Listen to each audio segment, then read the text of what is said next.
In chapter 1, we talked about different ways that we can write numbers, we talked about different sets of numbers, and we talked about exponent rules. In this video, we are going to review those concepts that we learned. In lesson 1, we talked about how to write a fraction as a decimal and write a decimal as a fraction. So basically, being able to use our calculator. In order to convert a fraction to a decimal, you just in your calculator type 5, the division bar, and the denominator, which is 8, and you get 0.625.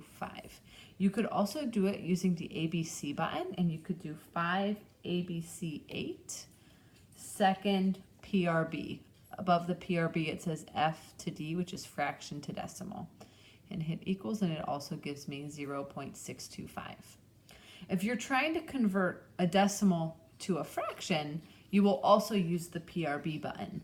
So go ahead and type 2.62 second PRB equals, and that's 2 and 31 over 50. So that's how you convert and use your calculator when converting fractions to decimals and vice versa. In lesson 2, we talked about writing and evaluating expressions with powers and exponents. When you have multiplication of the same base, you can, instead of writing a times a times a, write it using that exponent. We could write it using that exponent. So my coefficient, or the only number that I have here, is 2. So 2 is going to be in my answer.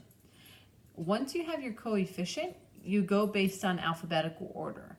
I see a times a times a, which is a raised to the third power. And then I see b, which is, there's one b, so that's b to the first. Do I need this power of 1? No. Can it be there? Yes.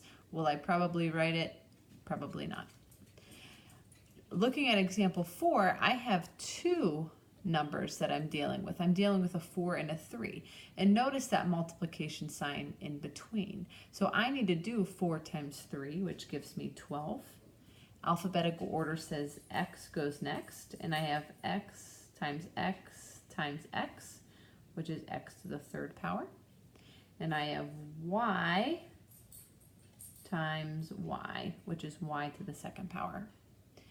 When you're evaluating expressions, especially when it's raised to a power, you want to make sure you use parentheses with negative numbers. So notice that I'm letting a be -1, and so anywhere where I see a variable, I'm going to put parentheses just to be safe.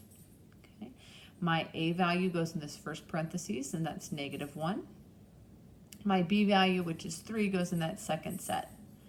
Okay, and then I type that into my calculator exactly the way that it looks. Parentheses, -1, parentheses, squared, minus parentheses 3, using the caret button, raised to the 6th power. And notice my answer is -728. Now, what would happen if for some reason you didn't use parentheses? Well, if I try that and do not use parentheses, which is what you do not want to do, I'm just showing you that the answers are not the same. -1 squared minus 3 to the 6th power gives me -730. Those answers are different. -730 is wrong. Okay, so you want to make sure, especially when there's negative numbers, you use parentheses.